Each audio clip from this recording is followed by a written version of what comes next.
And basically, she says he had met this angel, and the angel was there to describe the whole scene that leads to salvation. And basically, this angel was talking to her. And at page 48 of Spirit of Prophecy, part number 1, by the way, she says, the angel said, the angel, think you that the Father yielded up his dearly beloved Son without struggle? He says, no, it was even a struggle with God of heaven. She is saying that God was struggling. When the Bible says, for God so loved the world that he gave his only begotten Son, Ellen inserts human traces in God's character. That's absolutely disgusting. And I don't know how, for all these years, bear in mind, for all these years, I never knew what was in Ellen's writings. But I always used to have Seventh-day Adventist people pushing this stuff upon my throat. And I said, no, thank you. Okay, I'm fine with the Bible. And finally, after reading it now, I can see this book is a problem. Now, in this particular video, I'm going to give you a small little breakdown of a bit. I'm going to give you the first 100 pages, okay? So far, I'm reading it with Tamara, and we are at about 200 pages of the first volume of the Spirit of Prophecy. That's the name of the book. And we're going to be reading the whole book, and then maybe you're going to see another one. If it says part 1, it probably says part 1, because here I've only highlighted a couple of points here that I'm going to highlight. Now, that's the first one. And you see, she says that God was struggling. In page 48 of the Spirit of Prophecy, volume 1, she says God was struggling to give his Son. She's putting human emotion in thinking. Now, if you think this might be Ricky, I don't think this is much of a problem or anything like that, you should hear how she speaks about Abraham. But before we get to how she speaks about Abraham, we're going to come back to this one. We're going to go now to page 78. We're going to go to page 78 here. All right. We're going to go to page 78. And in page 78, she says something that I want you to note here. Page 79, my bad. And basically here in page 79, she's showing that she can override what God says. And so if God can portray his character with clarity in the Bible, she then goes and overrides it. Now, why do I say that? Because in page 79, when she is talking about the diet that God had given, this is what she says. She says, as God had formerly given them the herbs of the ground and the fruit of the field, now in particular circumstances in which they are placed, he permits them to eat animal food. Now, she's acknowledging that that's the case with what the Bible says. Page 79 again, okay? I'm reading y'all's book here. And so she says, okay, God permitted them. And also you can see it when in certain parts of the tithe, you'll remember that there's a tithe you're supposed to actually sacrifice and then eat. And also the priest, when certain sacrifices were brought, being animals as well, they would then eat that, okay? And so eating meat was not far off. But Ellen had a health message. If you remember in the previous episode, we spoke about this health message that she said it was the greatest message in the world. Now, it gets very heretical. She just said that God permits people to eat, but guess what? She says, yet I saw that the flesh of animals was not the most healthy article of food for men. So she wants to override what God had just said. Oh, no, that's not me. That's Ellen. Ellen literally inserts herself and says, nah, God said this, but I don't think you guys, literally in the same line. Okay, I'm showing. So after saying this, you might be wondering now, how far will Ellen go to say things that are contrary to God, right? Now we have to go over to page 99 here. Just kind of structured it a little bit. Remember I said, she said God was struggling to give Jesus as his beloved son, right? God gives us a diet. She wants to change it. She says God was struggling to give Jesus. Now, guess what she says about Abraham? In page 99 of Spirit of Prophecy, she says, Abraham did not disbelieve God and hesitate, but early in the morning he took 2 of his servants and Isaac his son and the wood for the burning, so forth, and says he went. Now, if you read the rest of this thing, basically what she's saying, that knowing that her affection, so he didn't tell his wife and so forth. She's basically just repeating the information that you see in that story. He didn't tell his wife because she would have this affection towards the son. He says, and would lead her to distrust God without her son, withholding her son. She says Abraham did not suffer partial feelings to control him.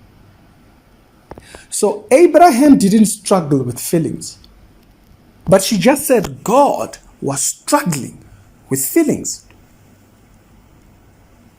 Now you see what the connection is. Yeah, there's a problem with Ellen's perspective. God struggling, God, all-knowing God, who knew that his son was, but no, somehow, and also remember, God, being part of the Trinity, knew that his son would rise, but still struggled. Show yourself, Alan. Show yourself. Show your colors. I think people need to read. Okay, because they've been pushing these books upon us. Now we finally read. You can't be angry now. No, you cannot be angry. You have no right to be angry. You told us to read these books. We are reading now. And we are finding this. This woman that you guys exalt, okay, if you are a 7-day person and you don't exalt, good for you. Stop exalting people. The center is Christ, not people. She thinks Abraham had a better hold on his emotion than God. According to the first point, according to page number 48, okay, now we move on here, okay? Now, since Abraham is in hold of his emotions, God is struggling, and she can override the diet that you see in the Bible. By the way, I should go back on that subject of the diet of what she said on page 79. If you read Acts chapter number 10, God says that what he has given as food is not unclean. So she's overriding what God had said in the Bible, in the book of Acts. Around verse number 10 up until verse number 14, 16, somewhere around there. And if you read Matthew chapter number 15, verse number 11, God also says that this is Jesus, what goes into the mouth does not defile. But Ellen then prescribes a different menu. She thinks you should eat only what she prescribes. Okay. Let's move right on forward. Right? Let's move right on forward. And we go back to page number 50 here. Now we're going to go back to page number 50 because I want to show you something else that she said in page number 50. Now, in this picture here of what she says in page number 50, this is after the fall. Now, she says in the earlier parts up there on the yellow part, he says, because of the transgression of the law of God, yet in their case was not although hopeless, right? He says they were even informed. So they were informed by the angels, apparently. She claims to be seeing everything. She sees everything in Genesis. She sees everything. So she says that they were informed by the angels, even though the Bible says nothing about that.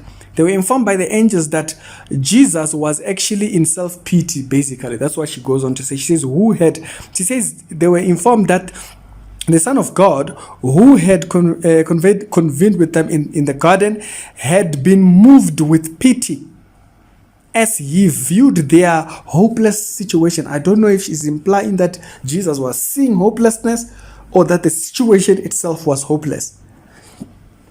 And that's what was conveyed to them. Interesting. But it's not that I'm reading this part for. is that in the green part down there, she says, when Adam and Eve realized how exalted and sacred was the law of God, she said the transgression of which made a costly sacrifice necessary to save them, their posterity from utter ruin. So this was going to take a really great sacrifice. And so when they considered this, therefore, they pleaded to die themselves.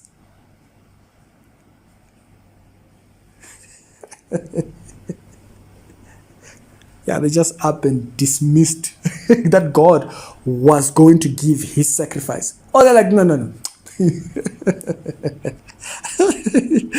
You told us to read your book. We are reading now. Relax. Calm down. You told us. You've been pushing us. No, read, Ellen. We are reading. Hey, heresy that she's pushing. Adam and Eve wanted to die for themselves. By the way, she doesn't say this about Adam and Eve only. She says it about the angels as well. It's just that it's not part of our reading right now. But within the very same 100 pages, I can't remember exactly what page, but she says it about the angels as well. She says the angels wanted to lay their life. Anyways, she says they wanted to die themselves, or let them or their posterity endure the penalty of their transgression, rather than the beloved Son of God should make his great sacrifice. So they wanted to demean God's sacrifice.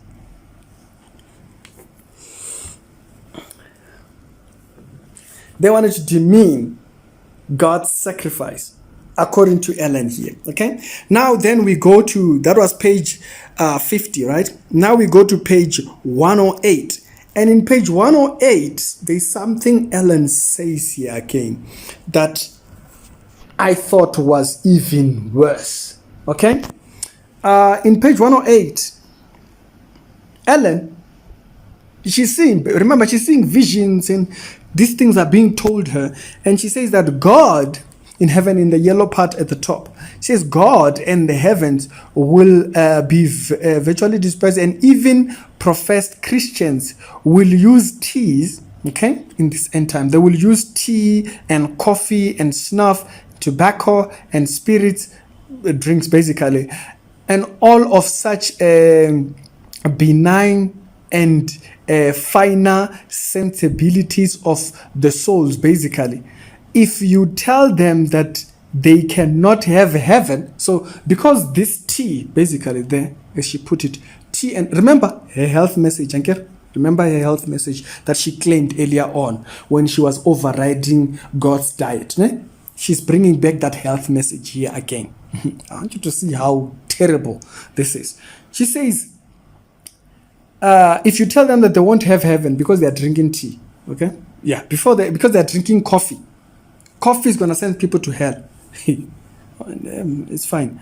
She says, if you tell them they can't have heaven, okay, and these harmful indulgences, tea, bear in mind, and that they should deny these appetites, tea, she labeled tea there, and cleanse themselves, Christians, bear in mind, she's talking about Christians, and cleanse themselves from all this filthiness of the flesh and the spirit. Filthiness of the spirit, tea.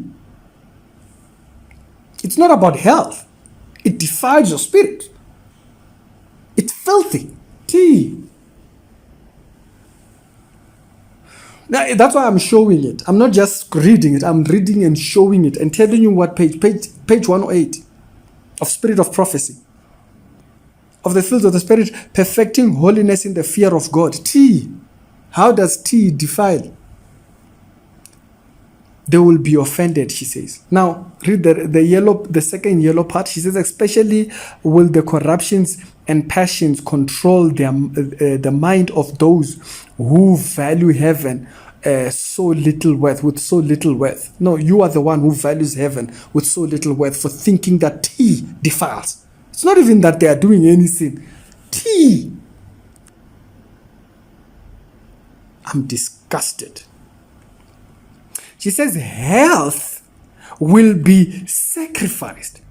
The mental faculties enfeebled, and heaven will be sold for these pleasures? She was offended that you people were drinking tea. She was offended that people were drinking tea, and tea was going to send them to hell. Page 108 of Spirit of Prophecy is Helen's book, promoted by the Seventh-day Adventist Church. This is the person that you founded your church. This is the person that you want us to read. They keep pushing her stuff. Stop it. Stop pushing human material.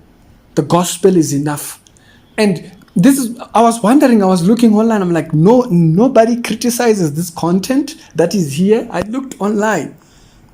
But I guess, we have to open the Pandora box and then let everybody see what's in there. She was offended and thought that tea would send people to hell. That's how low she thought about heaven's message. That's how low she thought about salvation. She thought tea was going to send people to hell, and it was filthy. That's what she says, these filthy indulgences of the flesh. So you can't tell me that this person had a clarity of the gospel. She clearly doesn't. Do you believe that tea can send someone to hell? Do you believe God struggles with emotion? Abraham had his hold on your emotion, but God couldn't handle it. You people are funny. Can you please stop pushing this content? Can you please just stop? So I don't know if any of the Seventh-day Adventist preachers have seen this content. Of course they have seen it. They always quote it alongside the Bible. They call it the spirit of, you will hear them saying the spirit of prophecy. Yeah, we are reading the spirit of prophecy, and there is an issue with how she sees God. She thinks tea will send people to hell. And this is the person you guys are promoting? You are not serious. No, you are not. No, and bear in mind, you know what? Let's not go there. There will be a part 2 to this video because I'm going to continue reading this material. I think this one deserves a series, definitely. She thinks that she can override what God says. No, I don't think. Yeah, you see, God gave them permission, but I don't think so. Structurally show daily Christian commentary videos. If there's something that's questionable, we ask. How can you claim that this content is pure when it's so defiled?